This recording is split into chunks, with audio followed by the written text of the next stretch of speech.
good thing in our last video we learned how to do stop shots and stun shots, sending that cue ball straight down the tangent line, so we're able to get shape from that 1 to the 2 there.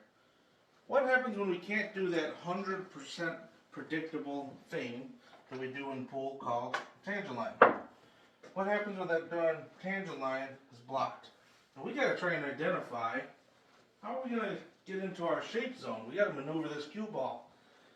So in this segment now, we're going to talk about rolling cue balls. As you can see, the tangent line is blocked by that 4 ball. Rolling cue balls send the cue ball forward of the tangent line. And if the tangent line is 100% predictable, based on the cue ball sliding upon contact, it's safe to say that the rolling cue ball traveling 30 degrees off the point of contact, when it is a quarter to a 3/4 ball hit, it's probably about 90% predictable. It's going to travel at approximately 30 degrees. It won't be exact all the time, but you are going to get pretty darn close. It's going to range somewhere between 25 and 35 degrees, depending on the exact fullness. But most people can't tell the difference of 5 degrees one way or the other, so we just call it all 30 degrees. And you may know this as Dr. Dave's peace sign. If you're not sure what 30 degrees looks like, let's take a look here. If you were to line up from the head spot or foot spot straight across to the middle diamond on the short rail and go to the corner pocket in either direction, that is 30 degrees. It also looks like if you make your peace sign, one finger goes at the middle diamond, the second finger points directly at the corner pocket. So I know what my 30 degrees looks like. How do we know where this ball is going to go? Am I going to run into the 6 ball? Am I going to clear the 4? What's the path it's going to travel down? Well, we can use our same 30 degrees. The first finger goes on the line the cue ball would have been going if it never struck the object ball. How do we know what that looks like? Well, if I place this ball out here like a ghost ball, that gives me a pretty good indication of where that ball would have been going. This line from cue ball to ghost ball is where the first finger goes. So here's my index finger. This is the first finger, and I'm going to place this directly across with the web of my finger going at the ghost ball location. And then the second finger tells me where that ball is going. 30 degrees tells me, if I was to place this 7 ball right about like so. Yeah, that looks pretty good to me. I think I can actually run right into the 7 ball without doing anything fancy. That is the predictability of a 30-degree rolling cue ball. We'll line this up with a half ball hit. We roll. Yeah, that's a pretty darn full hit. So what does that look like when we're trying to get shape from one ball to the next? We use our 30-degree line. Yeah, sure enough, it's heading right there. There's my 30 degrees deflection. That should put me right over there for the 2. I don't have to worry about a scratch.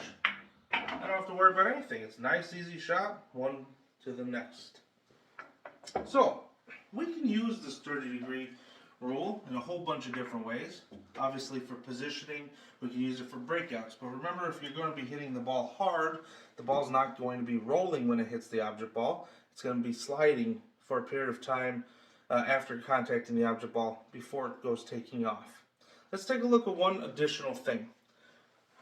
I mentioned that it works for quarter ball to 3/4 ball hits. So, what does that look like? Here, my blue ball is my object ball. My red ball is my ghost ball. If I was to look straight down through cue ball, ghost ball, object ball, what we have here is something called the line of centers. Center of the pocket, center of the object ball, center of the ghost ball.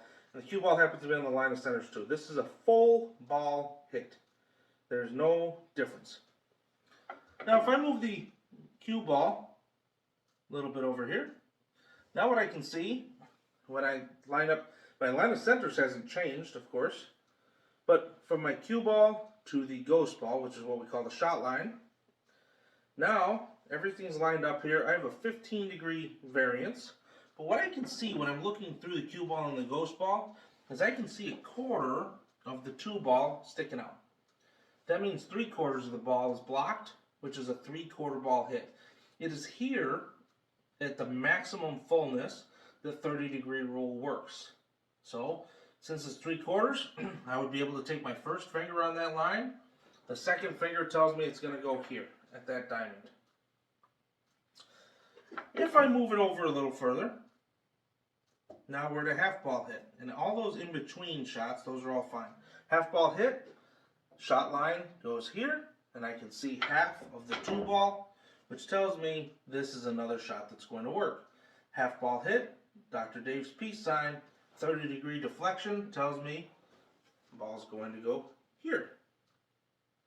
And finally, when we go over here to the 1/4 ball hit, what's a 1/4 ball hit looks like? Well, there's my line for my shot line, and I can see 3/4 of the 2 ball hanging out. A 1/4 ball is eclipsed. That's a 1/4 ball hit. That is the thinnest that we can reliably say the 3/4 ball shot is going to work.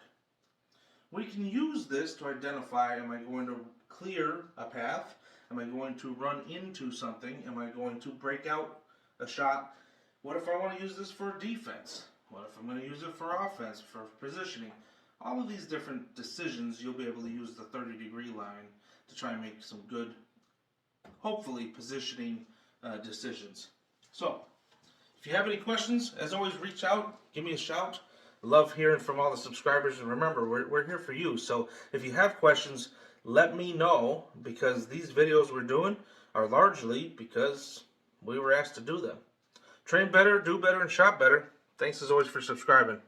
See you at DragonBilliardsInstruction.com.